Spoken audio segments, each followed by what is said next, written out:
Hello and welcome to Chapter 8. So like that.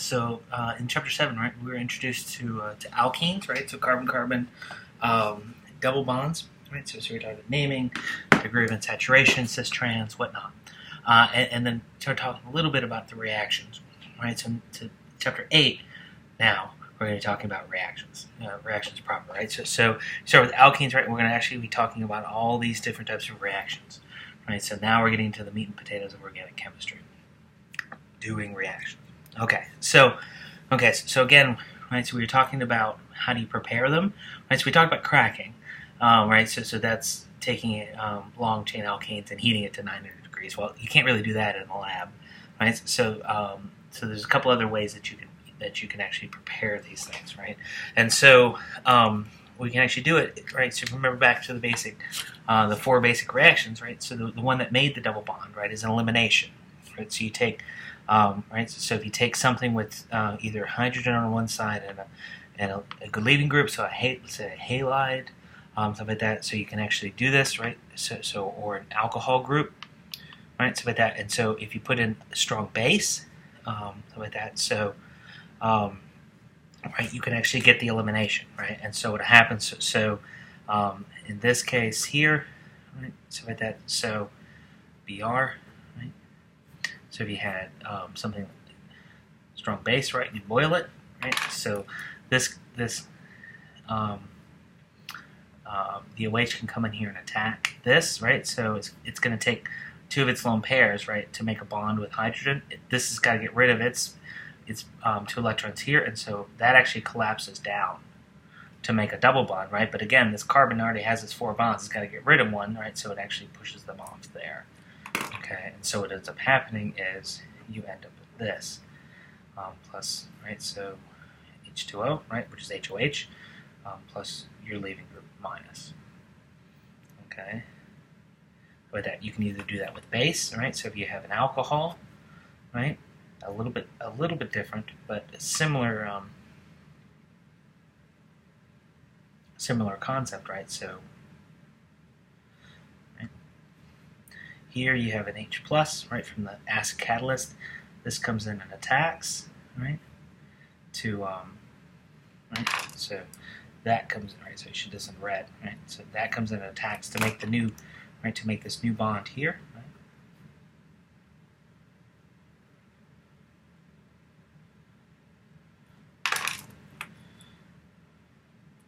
like that. This is a positive charge there, and so this actually wants to leave, right? So you make water leave, that's always going to be good, right? So CH3, right? So now this carbon only has three bonds, right? So 1, 2, 3, right? So what it can do is actually, the water can actually come back, grab that hydrogen, act as a base, right? And then that collapses down to form this. Okay, and so you can either have a base come in, right, so that you regenerate your acid catalyst, right, so that's actually just this, right, so with that, so regenerate your catalyst. Okay, so you can either have acid and an alcohol or base with a good leaving group, like bromine, and we'll talk about what a leaving group is, but things like bromine, whatnot, so like that, so that's how you make it. Okay, so that's sort of the preview for it. Okay, so right, so we talked about right, so adding things across double bonds, right? So the most basic of things, right, is to just add something like Cl across it, right? So you have, right, so H2, you just do a very basic addition, right? So Cl2, right? And again, it actually doesn't matter which side you put it on, right? Because it's symmetrical. Very nice addition reaction, right? So how does this work? Okay, so it actually makes a difference on the plane, right? So if you can, so it's easier to see on something like that, on something like a cyclopentene, right, where you don't have this free rotation, right? So if you had here, you get free rotation after this added. Okay, you can actually see this going on here. What's actually happening is, what you see is actually one bromine adding on the top face, and then the other, in this case bromine, right, work with, say, with chlorine, right? One adding on one face, the other adding on the bottom face. Okay, and so how does this work? So what happens is when this thing, right? So you think of this like that. Okay, so what's actually happening, right? This attacks here, right? And that pushes there, right? So you get this.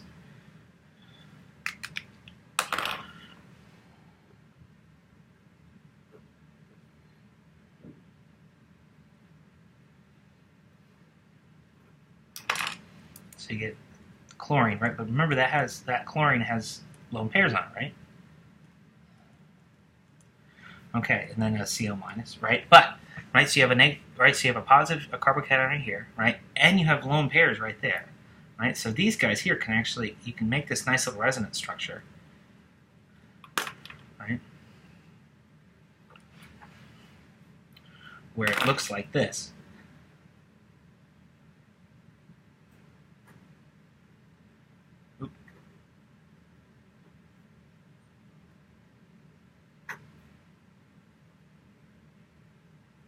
That. Okay, now this thing can come in and attack right there. And so if this is blocking the top face, right? So if this is a face, right? So if you're blocking this side, right? That means that the bromine has to come in and attack from the bottom, right? So if this thing is coming in here blocking the bottom face, right? In this case, it doesn't matter. If it's blocking the bottom face, that means you have to have, when this chlorine comes in and attacks, right? So to make that, it has to attack from the opposite face, right? So if we're protecting this top face, right, the chlorine has to come in from the bottom, right? But if we're protecting the bottom, right, the bromide, in this case, the chloride on this side, has to come in from the top, right? So you're going to have them on opposite sides. So you're going to see this a lot, right? So with that, right, where we have in this case, we're going to have opposite side attacks. Okay, and so here we go. So if we have this, right, show the stereochemistry, right? So we have CH3, CH3, right?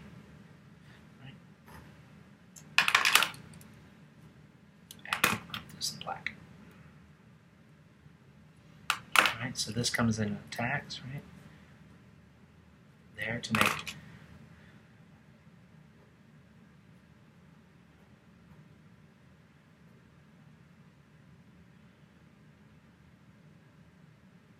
I'm going to say, you know what, let's make this protect the top face, right?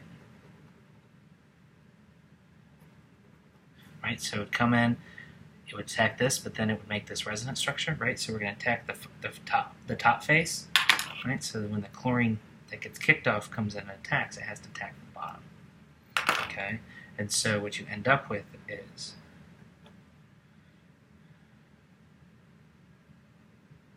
one chlorine up, and when it attacks from the bottom, it actually pushes this up. And so that attacks there, and that goes there. Right, so you're going to end up with one chlorine up, one chlorine down, and the methyl group's going to go the opposite direction. Okay, you can either have it drawn like this, doesn't matter. Yeah, I'll know what you're talking about. Okay, so this is run, right? So this is run without water. Okay, so it turns out that if you run this with a little bit of water in it, okay, so this addition is actually quite slow. Okay, and so if you actually run this in the presence of water, it's the exact same reaction. Okay, except one thing. Instead of the chlorine coming in and attacking, you get water that comes in and attacks. Okay, and so again, you've got this. Right, so we're going to have bromine in the presence of water, right? So you have a little bit of drop, a little bit of water into the reaction, right? Okay, so the reaction, right? So that comes in. Look at this, not Br2, but it's BrBr, right? Right. So you make this. Right, so you make that intermediate. That. Now, it's right, so plus, actually I should write that black, okay, plus Br minus, right? So instead of this coming in and attacking, actually what happens is this comes in and attacks. It's still backside, Okay, so you still get one up, one down. But instead,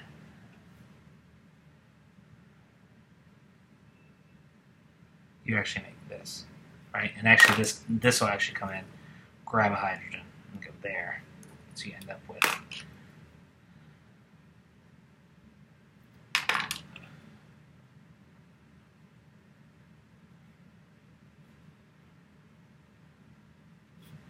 HBr. Okay, and so before, right, if it was just water, right, the only negative charge around to break this would be the bromide. Okay, but since with water around, that can come in an attack. Okay, because it's a three-membered ring, it's pretty strained, right? This guy actually wants to have a lot of electrons around it, right? So, but again, you get this backside attack, and you end up forming that. Okay, like that. So without water, both of these add. With water, you get bromine on one side, water on the other. Okay, so it's called a halohydrin. All right, halo for the halide, hydrin for because you got water. Okay. Okay. So there we go. So here's the question, right? So if we had, right? So we had styrene, right? Right. So we're gonna add, right? So we're gonna run this in dry DMSO, right? So dry meaning we don't have any water, right? And we're gonna run it again, but instead we have, right? Wet H2O and DMSO. Okay, so dry DMSO versus wet DMSO. Okay, and so, right, so this first case, right, we're going to have, right, since we don't have any water around it, we're going to add both the CLs to it. Right, so here we go, right, so CL here, the CL there.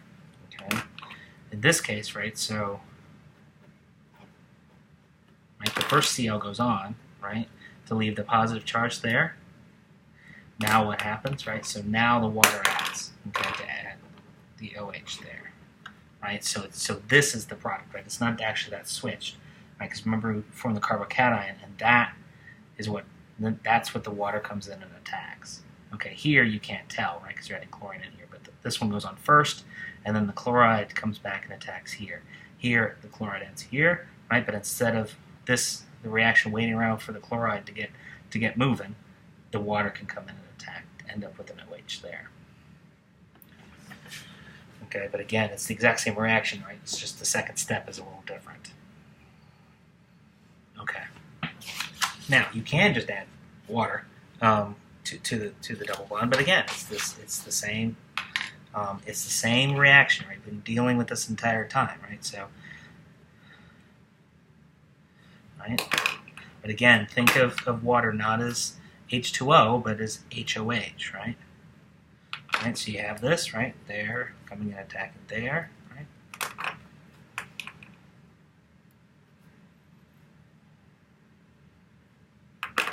Right, so if the H goes there, right, the positive charge is going to be there, H minus, right, and that just comes in and attacks.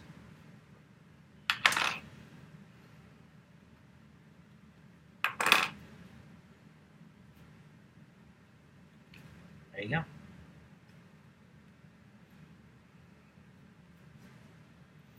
That's the mechanism, but it's the exact same thing we've been doing, right? So substitute, right? So BR, something like this. It's the double bond attacking here, kicking this off. You form a positive charge on this side, negative charge comes in and attacks. Or a nucleophile comes in and attacks. It's either something negative charge or it's water or something like that comes in and attacks. It's the exact same reaction, right? Just a bunch of different ways. Okay. Now we're going to get into something slightly different. Okay. Now we're going to use, we're going to take advantage of right, some transition metals. In this case, it's called oxymercuration. Okay. So now, right. So we had, right. So this is one way that we can add an alcohol group, right? But we're having to depend on this this carbocation staying put, right? So we just learned in the previous chapter, right, about hydride shifting and carbocation shifting around. Okay, but sometimes what we really want is just that OH going right there. Okay, and that carbocation is staying put. So what we can do is we can actually add, right, so we can change the reaction slightly so that the OH goes right there. Okay, and so what happens is you do this, so if you have, right, so what you do is you actually add this mercury compound. Right, and it forms, right, so what will happen is it's going to be very similar to the bromonium ion or the chloromonium ion that we learned before, where it's like this, right? So you form this sort of three-membered ring here with a positive charge there, right? Okay, and so now the water can go, right? But the right, so it's going to want to make sure that positive charge is stuck right there. Okay, so when water gets added, it goes right there. Okay, and so what happens is, and you do the work on, then you do that first, and then you add sodium borohydride. Okay, but what ends up happening is the OH ends up going there. You end up with an H there. Okay, so the OH, right? So the OH, right? More substituted side.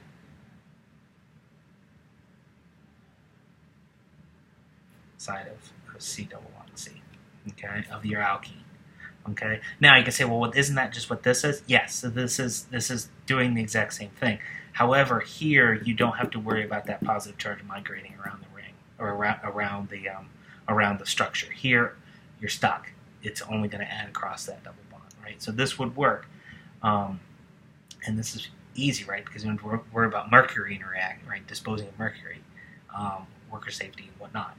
Right, so this is easy, right, because there's water and a little bit of acid, but you have that risk of this positive charge moving around your molecule. Here, you don't have that risk, but it's still going to be going to the more substituted side, right? So that carbon, right? So this is tertiary, right? It could have gone here, right? Right, so that's tertiary, right? Because it's 1, 2, 3 carbons hanging off of it. That carbon there, right? That's secondary, right? Because it only has 2 carbons hanging off of it, right? So for oxymercuration, you're going to put the OH on that side. Okay. Okay. So if we had, right? So it's a predict the products question, right? So, right. So first thing that happens is you do this mercury. You use the mercury compound, presence of water, right? And then you reduce it off.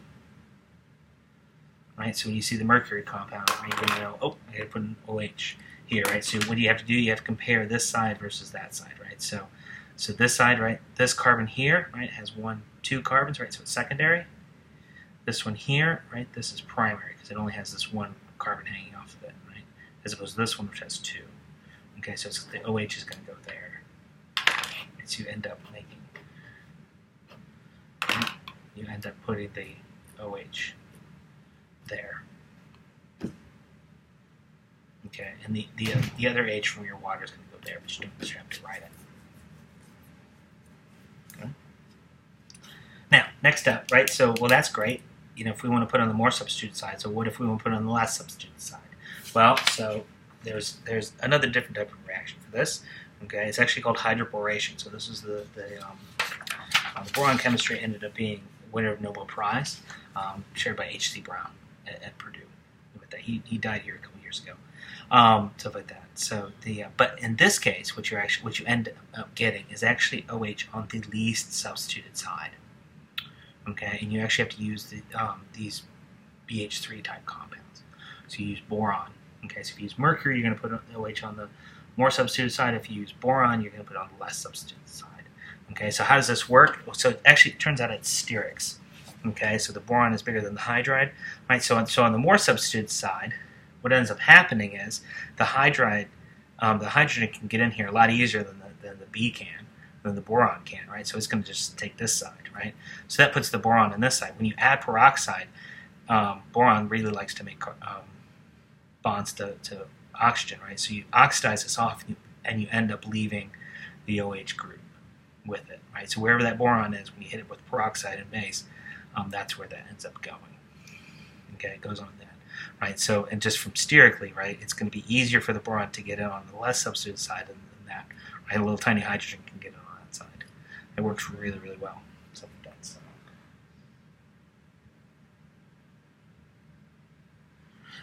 okay. So here's the question, right? So go back to our styrene, right? Right. So here we go. Okay, so we have our BH3, right, and peroxide base, right, versus mercury, oxymercuration, followed by sodium boride, sodium borohydride. Okay, and so here we go. So for this one here, right, we got to compare this one versus that one, right? So 1, 2, 3, right? So this one here, it has 2 carbons attached to it, so it's secondary.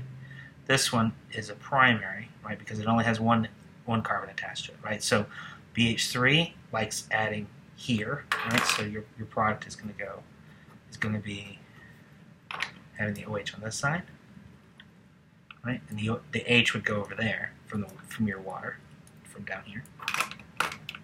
Okay, but for oxymercuration, you actually like going on the more substituted side, right? So it's actually going to be here versus there. So this is the more substitute. So mercury is going to like the more substitute side. The BH3 is going to like the less substitute side. So, right. So depending on which molecule you need to make, these are the conditions you're going to need to look at. There you go. Now, right. So if we were going to try to make this, right. So what do we need to do? Right. Predict the material. Right. So.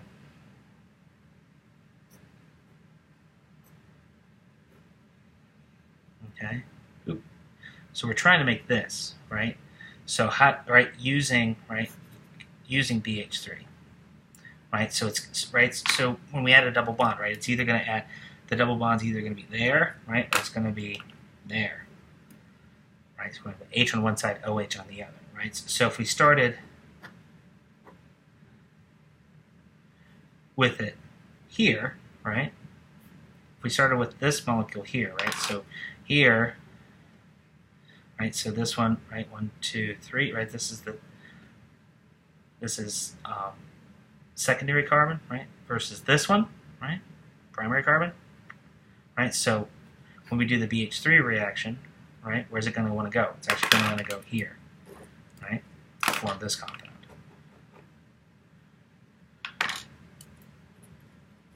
That's not what we want, right? We want it there, right? So that means we are actually going to have to put it, let's try putting it there, the double bond there, right? So now we're comparing, right? Right, so now we're comparing that carbon, right? So it's 1, 2, 3, so that's a tertiary, right? Versus this one, which is, we already know is a secondary, right? So now we're going to put it on the secondary, right? So now when we do the BH3 reaction, now we get it where we need it to go. So there we go. So that's the product that we need.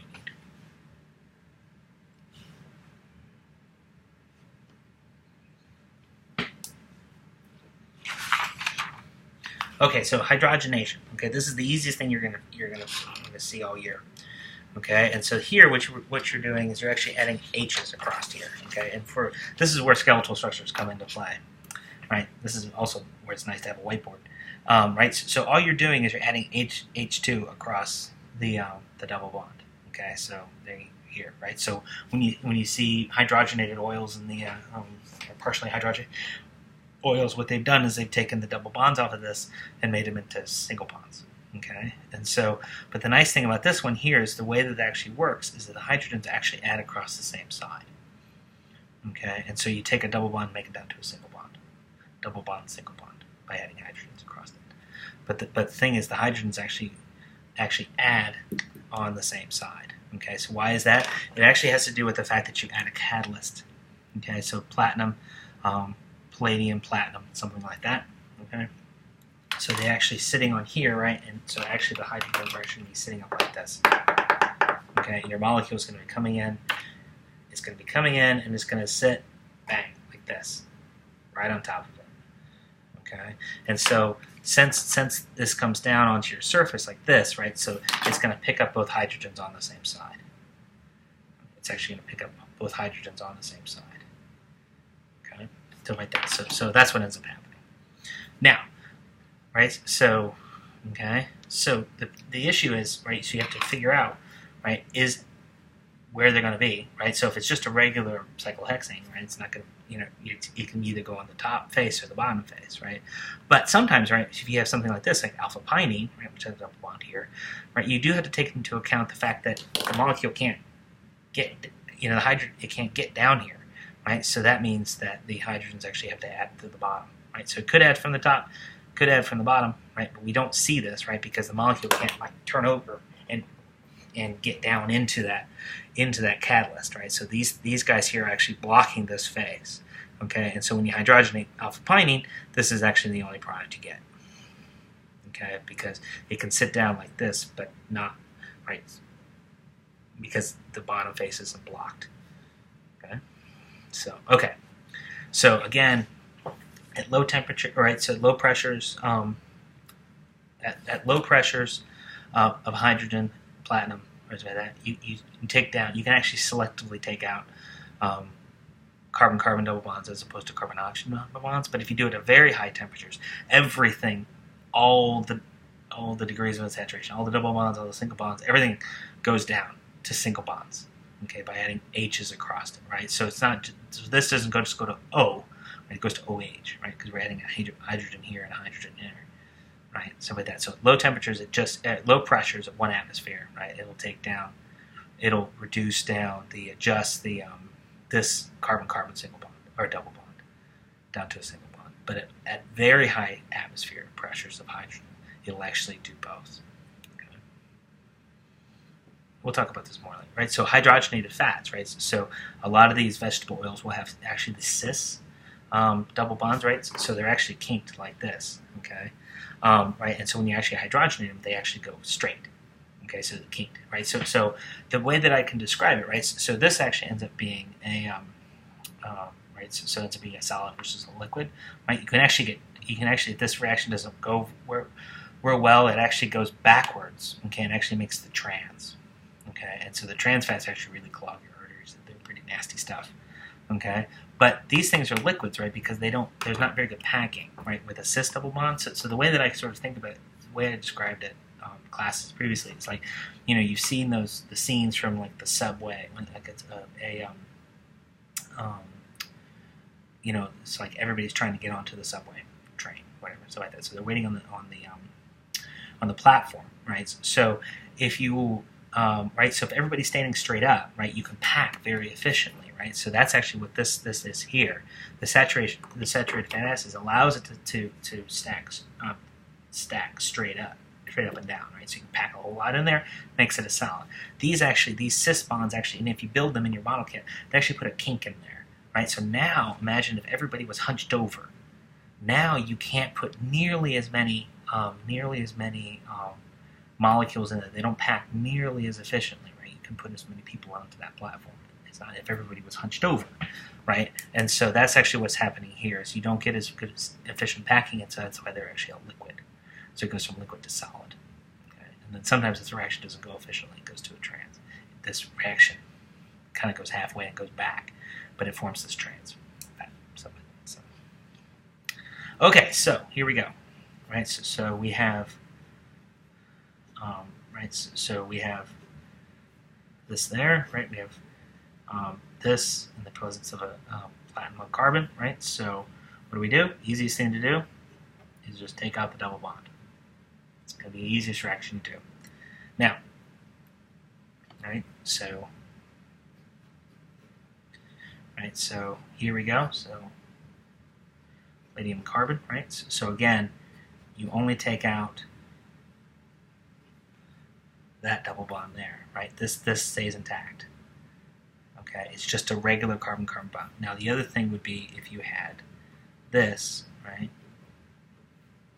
We'll talk about this more later about benzenes, but notice how this is a benzene here. This is exceedingly stable, right? So this is actually doesn't get reduced. This only gets reduced similarly to that C double bond O. Okay? So you're going to have that remain. It's going to go like this. Now if I took that same molecule, this molecule, and it did the hydrogenation at 100 atmospheres, right? Then you actually get everything reduced down. Okay, stuff like that. So this one here, it should only take down, right? It should leave that.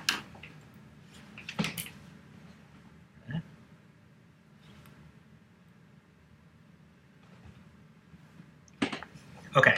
The other thing that you can actually do, okay, if you remember, right, so what are called epoxides. Okay, these are actually really nice because they're reactive oxygen species. Okay, so these are groups, and so they have this. They're sort of these three-membered rings, right, where one of the parts of the rings is an oxygen. Okay, and they're very susceptible to attack. Okay, so you can have some sort of nucleophile attack here. Okay, because that goes up. Okay, but the nice thing is, right, since it's a ring like this, right, it has both of these have to be on the same side, right? So we'll talk about this. So how do you make them? This is one of those reactions where you're just going to need to know the reagent, right? So you have a C double bond C, right, and then it's MCPBA. Okay, it's metachloroperoxybenzoic acid. Okay, or as everybody knows it, MCPBA. Okay, what you're going to need to know is that those, right, so,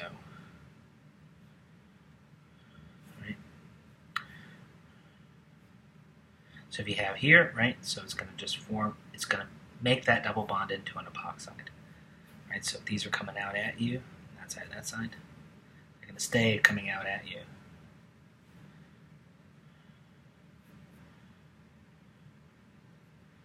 And then the epoxide's there.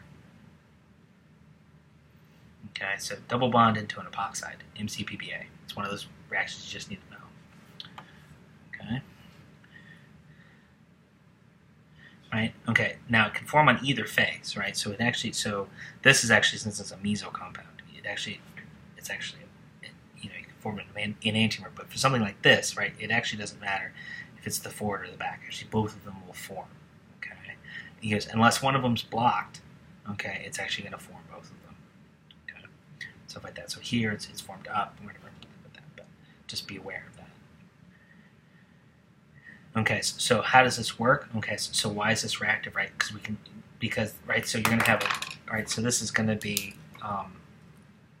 that's going to be negatively charged, right, which puts partial positives, right, so partial negative here, which is partial positive here, right, so you can get a nucleophilic attack, nucleophile, coming in and attacking to kick that up right there. So it doesn't actually matter. Well, it's going to matter which side sterically, but for right now, what's going to happen, right? So, okay, and so you can add water, right, to form the diol, right? So that oxygen, right? So this comes from OH attacking here. How about that? So how would this work, right? So for the acid, right?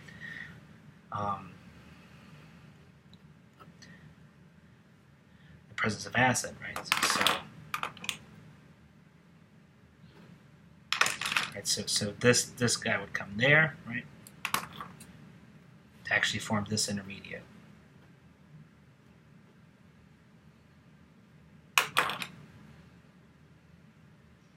Now this becomes much more susceptible to cleavage, right? So you have an HOH coming in here.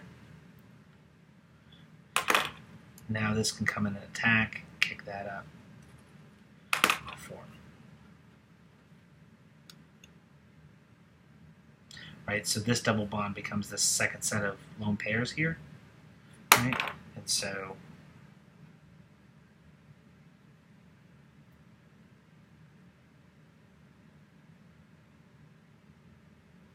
and then you'll have another water coming in, actually, to reset your acid catalyst.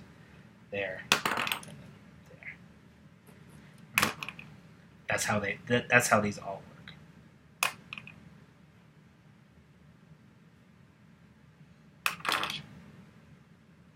H plus, right? Or actually it should be H3O plus, which is just this.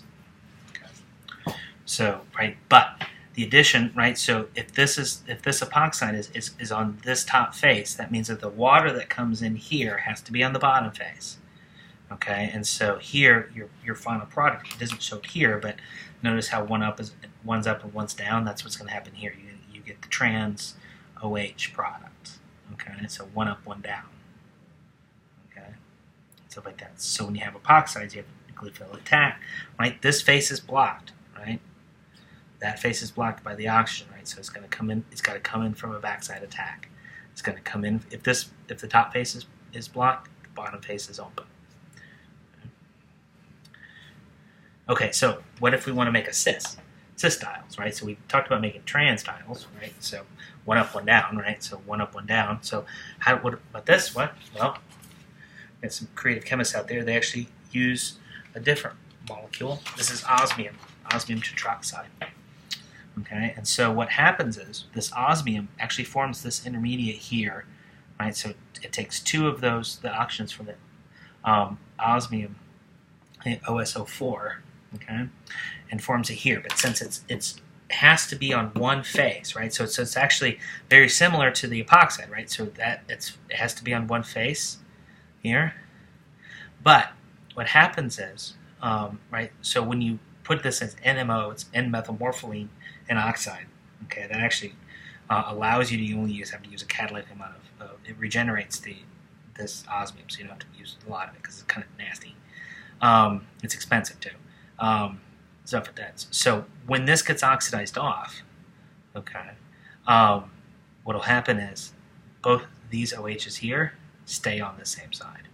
Okay, so what ends up happening is, right, so for this, right, so you had the backside attack to form cis, or the trans, now you get the cis alcohols coming on here. Okay, right, so how would you prepare it, right? So if you have this, right?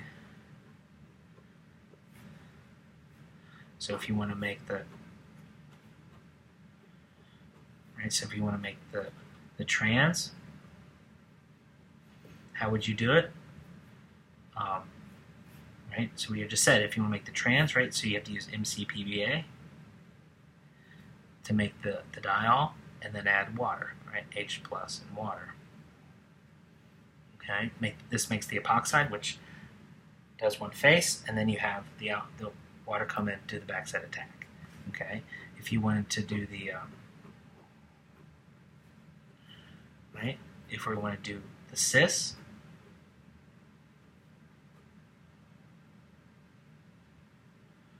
right, how would we do that? Well, we'd use the use osmium tetroxide, NMO. Okay, now why are they both down? Right, because the osmium isn't going to be able to, right, so this is actually going to be, this here is actually going to be blocking this top face, right, so the osmium can only really come down and come underneath. Okay, osmium's pretty big, so it's going to come in from the end. Okay, so there we go. Okay, so you've got double bonds, right, so what else can we do? Well, we can chop them in half. Okay, there's actually a couple of different ways that you could do this. Okay, the classic one is actually with ozone. Okay, and so if you have ozone, right, so the reason why it actually breaks things down is actually I always consider it to be a chainsaw. Okay, and so we are not going to be doing the mechanism for this. Okay, if you want to do this, you can, but I'm not going to. I'm not going to expect you to, right? So you're going to need to know, right? So you do ozone, right? So you actually have an ozone generator. You have it sitting up on the wall, right? So that a small one in your hood, right? And then you add zinc. Okay, and so what ends up happening is you end up slicing through that double bond and putting oxygens on either side. Okay, so what you end up getting is this. That. Okay, so wherever those oxygens was, you touch, right? So like that. So we had this.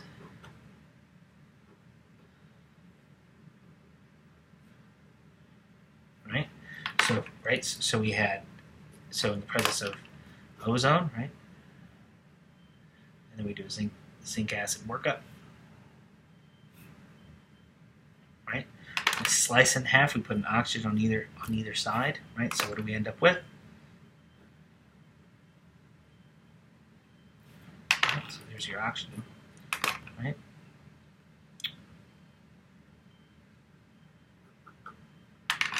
On this side. So you make these two products. Okay, so they snap right in half. Okay, now you can do this another way with potassium permanganate. However,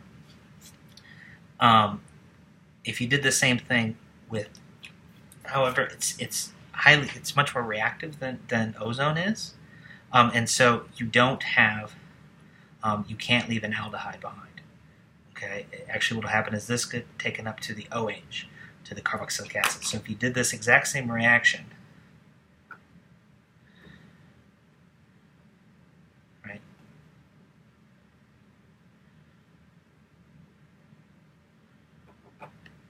Okay, again, you get this right here, you get the oxygens on either side. So if you did this in the presence of potassium permanganate, okay, acid, you still get this product, right? You should have gotten this product. Now it only happens with the aldehydes, right? So ketones, you don't worry about, okay? So you get that, but this gets react further to make the OH. Okay, so you can't leave it as the aldehyde. You have to oxidize it up to the carboxylic acid. It's one of those quirky things, right? The ketone's fine. It's just the aldehydes that end up. So these are your two products here. Okay, so if you want to make the aldehyde product, you got to do this one. If you don't care, or if you're just making ketone products, you can use either one. You can use permanganate if you want. It's cheaper. But again, okay. So what would we make? Predict the products. Okay, so here we go. These are kind of fun when you do them on a chain, right? Okay, so the double bonds there, right? So react it with oxygen and then throw in some zinc and acid, right? Right. So here we go. Oxygen, oxygen. Okay, I'm going to draw it like this.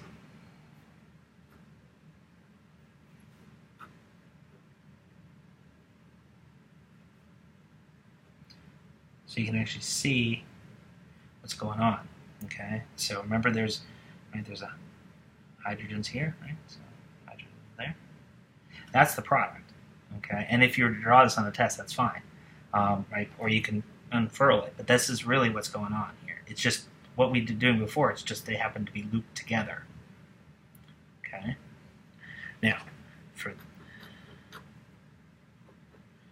this, right? So KMnO4.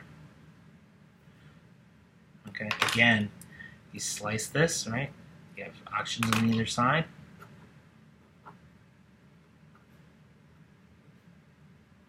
Right? But there's a hydrogen here, right?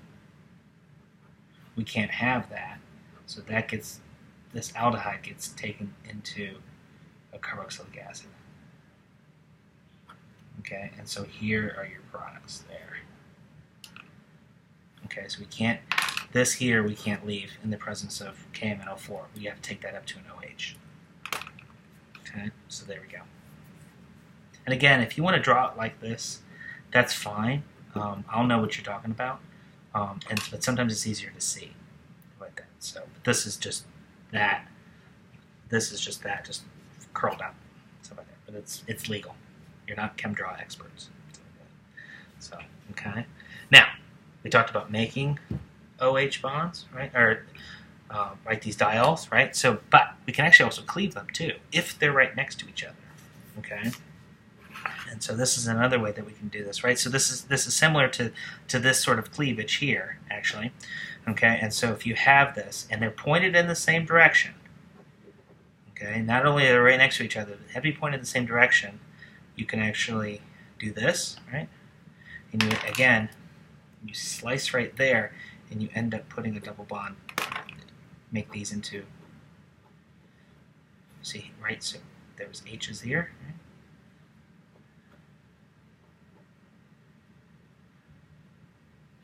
right? So you slice there and make these into carbon-carbon oxygen bonds, carbon-oxygen double bonds, excuse me, stuff like that. So how do you do this? With periodate. Okay, now they have to be right next to each other. They have to face the same way, right? So in rings, it makes a difference because you can't rotate. If it's just a regular carbon-carbon double bond, you can actually get free rotation. So you can get free rotation around it, and so eventually it'll get locked into where it needs to go. But they have to be pointed the same way. Okay, so in this case, right? So you have, right? So you have the ring, right? So like this one, this will go. Right, so you would slice it here. Like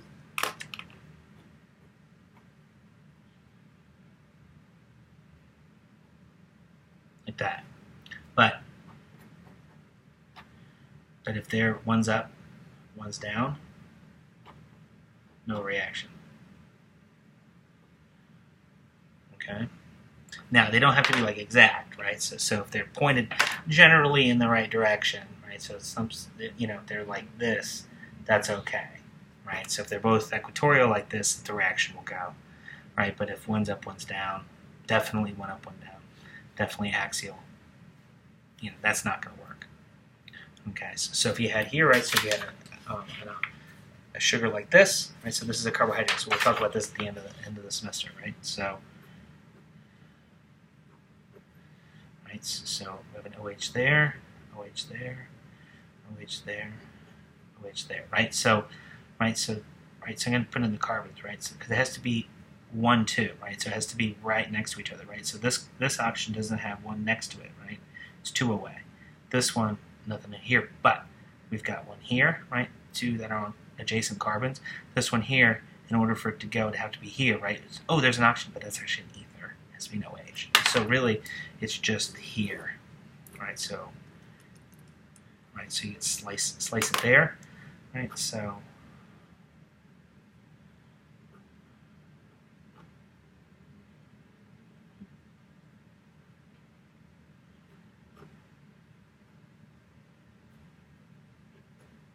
like that. Okay.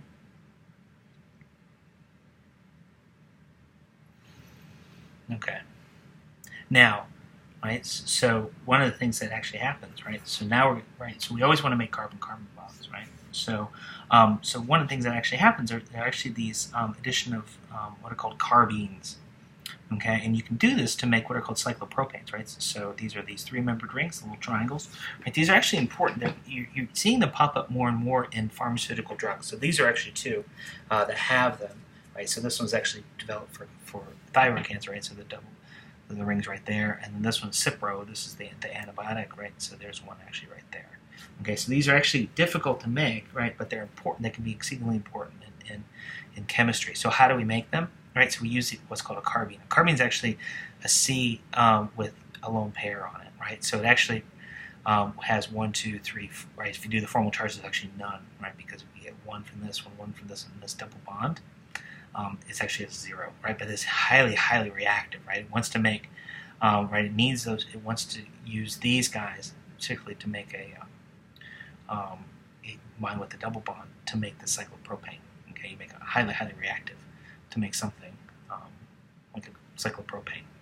So how do we do this? There's actually 2 different ways that we can do this. The first one, so because it's so reactive, we have to generate that carbene, what's called in situ, so in the reaction. Okay, and so if we can, the first way that it was actually made was actually used using this chloroform. Okay, and so base in the presence of chloroform can actually make this, but the thing is, it actually keeps 2 of these chlorines around on the cyclopropane. So you actually get, it's not just the regular triangle, right? Triangle with 2 chlorines on it, right? Not where the double bond is, right? So that's where the double bond was. So the 3rd carbon that comes in that's going to have the chlorine on it. Okay. Now, if you want to do it with this, okay, there's actually, you have to, again, it's an in situ production, right? But it's actually what's called the Smith reaction. Here, you're actually you have this iodine compound, CH2I2, in the presence of a zinc copper amalgam. It actually makes into this sort of weird carbenoid sort of, so but it's basically a stabilized CH2, and that adds directly to here, okay, to make the triangle without it, with just hydrogens in it, stuff like that. So there we go. Okay, so I'm just going to draw this, okay, and so if you have CH3OH, right? What are you doing, right? So this is, right, KOH plus chloroform, right? So that means we're going to be making cyclopropane. However, right, these two stay there. It's this one right here that ends up getting the two chlorines on it. Okay, this here is this one there. Okay, so you can make that. Don't forget the methyl. Okay, and so, right, instead you use CH2I2 and zinc copper. Okay, then you do the same. You get the same product. However, you don't get the chlorines on there. Okay. So,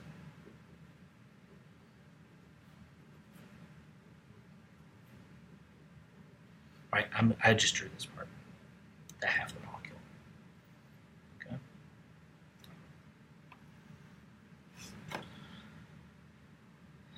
Okay, so we're talking a little bit about polymers, right? So we talked about this earlier, right? So when you have these reactions, right? So this was, I think, was in chapter 6, about that. And so you have these sorts of things. So you have the initiation, right? So one of these things, benzoyl peroxide, right, which is used for acne treatment, right? So it's in here, right? So one of the ways it works, right, is peroxides, right? They can form these radicals. And this one is a stabilized radical, right? And then decarboxylates to form this one, which kills the bacteria that's on your cell, right? That's causing you acne. Okay, but this is, you can add a little bit of this to get this going, right? So here we go. So we have a little bit of this, and so now we're going to start making this, and so we can take a phenyl and start building up our chain, like that. So initiation, right? Propagation, right? So you add here, right? So you add a radical plus a double bond to make a new radical, and then you repeat, right? And then termination is when two radicals come together, bang, and no new radicals are here. Okay, and so this is, right, so you only need to put in, just get the ball rolling, and then they'll start polymerizing together, right? So if you have ethylene, right, so you have polyethylene, polypropylene, right, and so these are the links in the chain, right, and depending on what you have hanging off of there, right, gives it different properties, right? So polyethylene is used for packaging of bottles, right? So polystyrene, so molding, right? So Teflon, right? So the non-stick coatings or whatever, something like that. So this one, acrylonitrile, so you have a cyano group here, or nitrile group, right? So those are for fibers, methyl methacrylate, plexiglass, right? Something like that. So it's used in paints. Vinyl acetates is for foams and whatnot, right? So vinyl acetate, depending on which one it is, gives it different properties, right? But it's still all this double bond, right? So, okay, so this actually happens. We talked about the prostaglandin biosynthesis, right? And so the way that it actually works, right? So after it makes the ring, so it uses these radical alkenes, right, to build that ring, but also to put in some groups down here. Now I wanted to point out this one here. So this was developed by I can't think of the name right now, but right. So this was the guys that do Botox. So they were looking at this compound, and they were originally using this for glaucoma, and they were using a prostaglandin, right? So it's a signaling agent.